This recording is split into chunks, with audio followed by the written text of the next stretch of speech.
All right, we're going to make the wheel. So to start off, we're going to hover over the front plane and right click and click New Sketch. And then I'm going to click on the front on my view cube to kind of zoom it in right on. I'm going to add a center point circle from this dot in the middle. My first one is going to be the diameter of my wheel. So I'm just going to start off with a 10-inch diameter wheel. So I'll drag and click and then type 10. The second one is going to be the hole. That's going to be for your dowel rod or your axle. So I'm going to do, this is going to be for a 3/8 dowel. So I'm going to let Onshape do the math and do 3 divided by 8. So that's a 3/8 dowel. All right, so there's my circle. I'll finish my sketch and hit extrude. And I'm going to click the gray area kind of between. It's going to give it some thickness. We want to maybe be a little more realistic. We'll do 0.25 or 1/4 of an inch. Thickness doesn't really matter.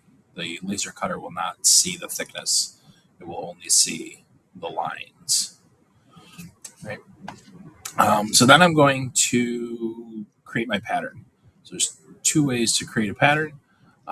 One is to remove some material and leave like the spokes of the wheel behind. The other is to remove a lot of material and then add the spokes. So I'm going to show you first how to remove the material and leave kind of what's behind, and then I'll undo that and show you how to add spokes. So I'm going to right click and add a sketch on the surface, and then I'm going to use a circle to create my kind of like, you know, a little hub and an outside wheel here.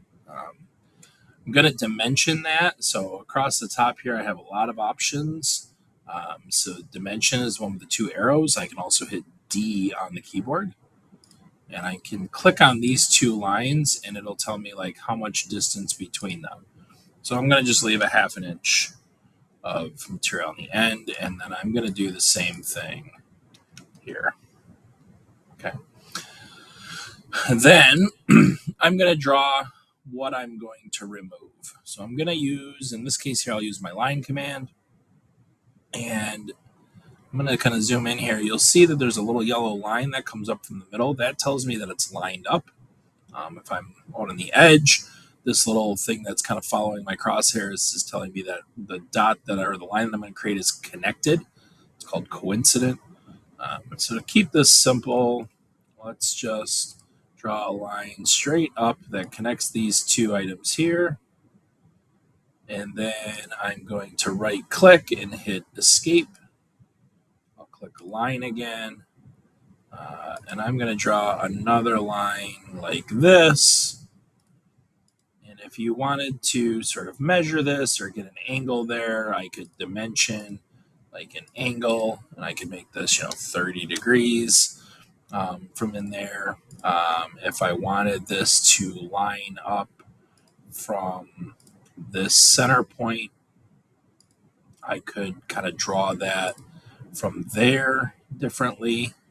So see how like that line coming from the center is a little different than this one here. So if I deleted that and I dimension, click between the two lines, I can dimension those to 30 degrees.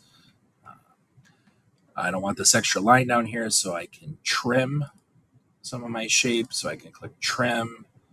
I can trim what's around there, and then I'm kind of just left with this little cutout. Everything, all my dimensions are all still there. So I'll finish my sketch. I'll hit extrude. I'm going to select what I did, and you'll see it's coming out. We don't want to do that. We want to remove it so that it goes in, and we'll click OK. So now that gives us one part of my pattern. And so now I'm going to pattern it. So there are there's 3 types of patterns: an Onshape, linear, circular. I'm going to change this to a feature pattern from a part, otherwise we'll do the whole part. I'm going to select the feature. So I'm going to click on that extrusion that I made. And then the axis is, I can click on any circle or arc. Then I can tell it, the number of degrees to go, the angle. So 360 is going to go all the way around. And I can tell it how many times. So I can do 5 times. I can do 6, maybe 7. You could choose whether you want to do 6, 7. You could divide this, right? 360 divided by 30 degrees. We could do, various things, and it's going to give us, spokes. That's probably not a good idea, right? So pick a number that looks good, and that's what I'm left with. To add the features, this is, removing and kind of what I'm left over with. If I want to draw my shape, I'm going to just go all the way back here. I'm going to add a sketch. I'm going to do the same thing. I'm going to add 2 circles, dimension them 1/2 inch from those 2 openings. And then I'm going to extrude and remove that material. So I'm going to kind of remove out of the middle. Then I'm going to add a new sketch. So I'm going to right click on my surface here and click new sketch. I can also click sketch and choose it. Not much changes except for my tools up here change, and I see sketch on the screen and sketch over here. Then I can draw something. So like I'm gonna use an arc, and I'm going to draw a arc, and I'm just gonna kind of eyeball this. So I'm gonna make my spokes kind of look like that. In order for this to work, we need to use our project. So I'm going to use that line and use this line, and then trim away. So I kind of have created a shape. Right? Otherwise, I'm not enclosed here. So just as before, I'll finish my sketch. I'll extrude this. I don't want it to go out like that. So I'm going to switch my direction. And as before, my depth was 0.25.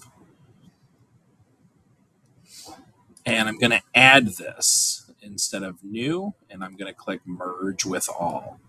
So, right, so new creates like a new part. I don't want to do that. Add is going to like yell at me, red. Merge with all merges all the things together. And then I'll click OK.